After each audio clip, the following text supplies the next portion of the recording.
Hello, everyone. Welcome to another exciting lesson here at English Listening Moment. My name is Emma. And I'm George. Today, we're going to talk about something that many of you might need to do at some point in your lives, applying for a visa. Exactly. Whether you're planning to study abroad, go on vacation, or visit family in another country, understanding the visa application process is really important. And it can be quite confusing, right, Emma? There are so many different types of visas, different requirements, and a lot of paperwork involved. Absolutely. So today, we're going to break it all down for you. We'll teach you the vocabulary, the phrases, and the processes you need to know when applying for a visa. Before we dive in, let's preview some important words you'll hear today in our vocabulary preview section. Vocabulary preview. Our first term is visa application. Visa application. This is the formal request you submit to a country's embassy or consulate when you want permission to enter that country. Right. So when you fill out all those forms and submit your documents, that whole package is your visa application. Exactly. Let's look at our next term, supporting documents. Supporting documents. These are all the extra papers you need to include with your application to prove your purpose of travel. Things like bank statements, employment letters, hotel reservations, or invitation letters from someone in the country you're visiting. Perfect. And our last preview word is visa interview. Visa interview. This is a face-to-face meeting with a consular officer who will ask you questions about your trip and your application. Not all visa applications require an interview, but many do, especially for countries like the United States, the UK, or Australia. All right, so we've previewed these three important terms. Now let's listen to our dialogue for the first time. It's going to have a lot of information, so don't worry if you don't catch everything. Yeah, we're going to come back and explain all the important vocabulary and phrases. Here we go. Excuse me, I need some help with my visa application. Of course, I'd be happy to help. What type of visa are you applying for? I'm applying for a tourist visa to visit France for 2 weeks. Great. Have you filled out the application form online? Yes, I completed it yesterday, but I'm not sure what supporting documents I need to submit. Okay, let me explain. First, you'll need a valid passport with at least 6 months validity remaining.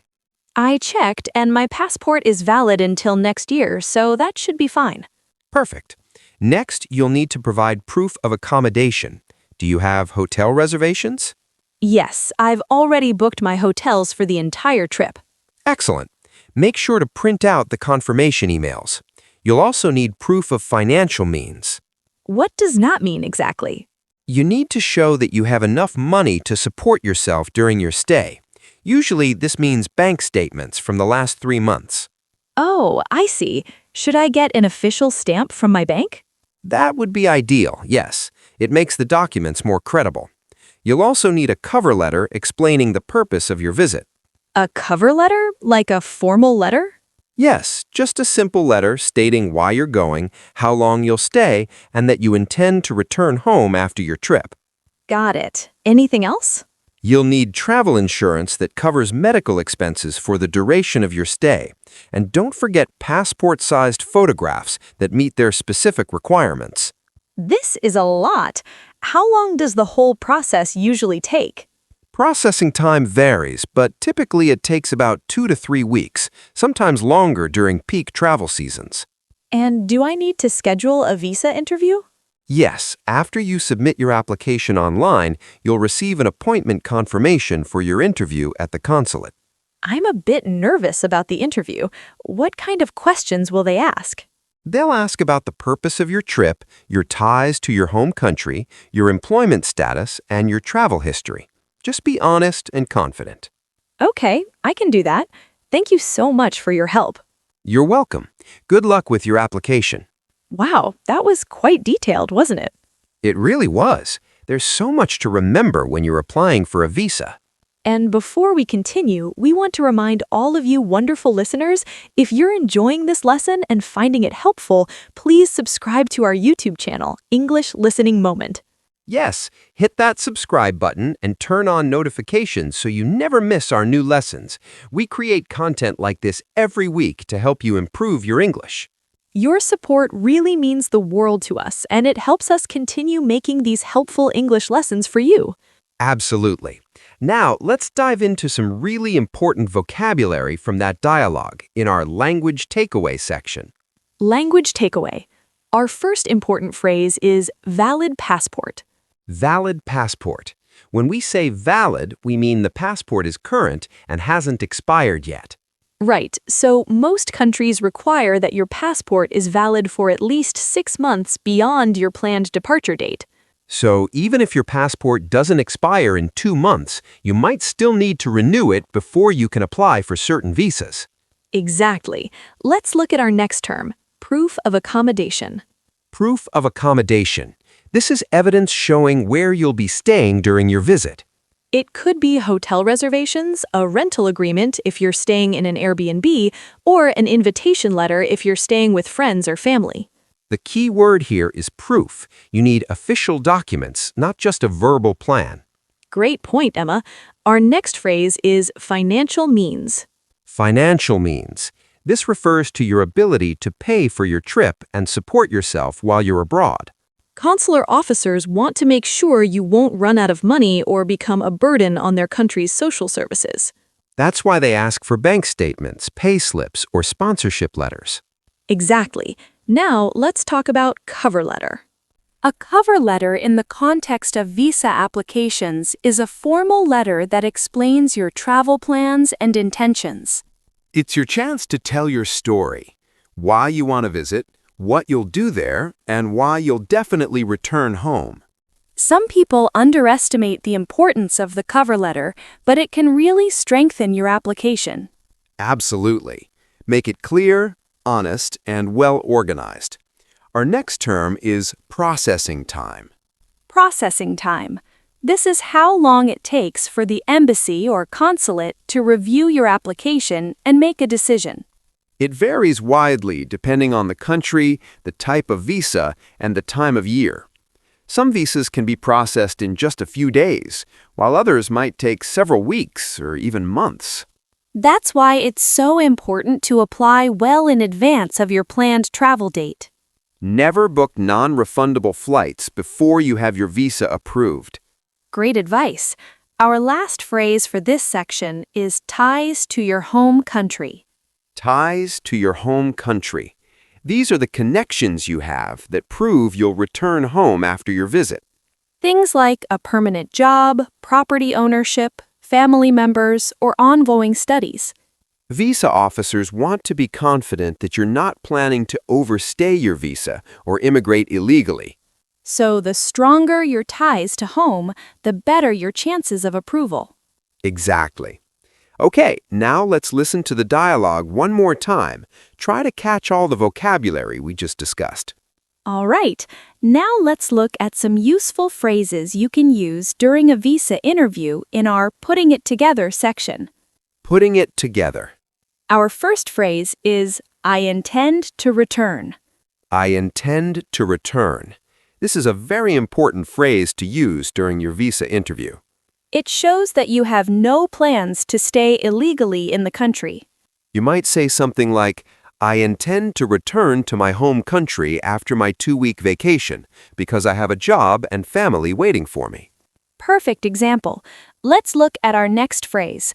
The purpose of my visit is... The purpose of my visit is...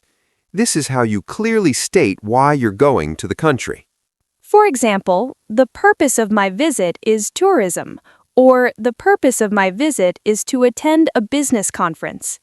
Be specific and make sure it matches what you wrote in your application. Great point.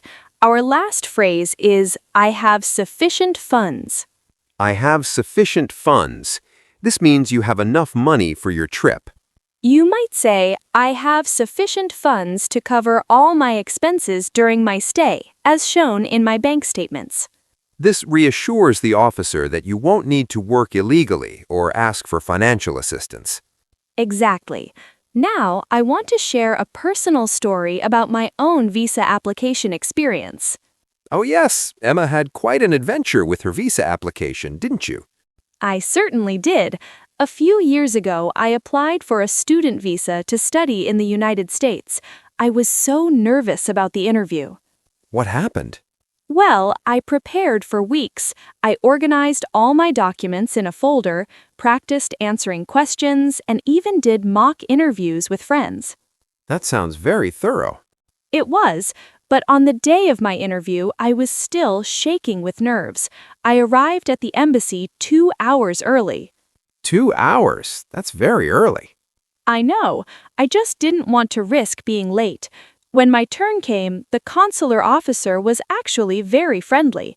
He asked me about my chosen university, my future career plans, and my family back home. And how did it go? I was honest and confident, just like we tell our listeners to be. I showed him my acceptance letter, my financial documents, and explained how this degree would help my career in my home country. And you got approved? Yes, he smiled and said, "Congratulations, your visa is approved." I almost cried with relief. That's wonderful. So the preparation really paid off. Absolutely. My advice to anyone applying for a visa is be prepared, be honest, and be confident. Show them you have a genuine purpose for your visit and strong reasons to return home. Excellent advice. So, listeners, do you have any visa application stories? Have you ever been nervous about a visa interview? We'd love to hear your experiences. You can share them in the comments section below this video. And remember, every visa application is a little different, so always check the specific requirements for the country you want to visit. Visit the official embassy or consulate website for the most accurate and up-to-date information. Don't rely only on information from forums or friends. Go straight to the official source. Great point, George. Well, that's all for today's lesson on applying for a visa. We hope you learned some useful vocabulary and phrases that will help you if you ever need to apply for a visa. Remember to practice these phrases out loud. The more you practice, the more confident you'll become. And don't forget to subscribe to English Listening Moment if you haven't already. Turn on those notifications, like this video, and share it with anyone who's learning English or planning to travel abroad. Thank you so much for listening, everyone. Keep practicing, keep learning, and we'll see you in the next lesson. Goodbye. Bye, everyone!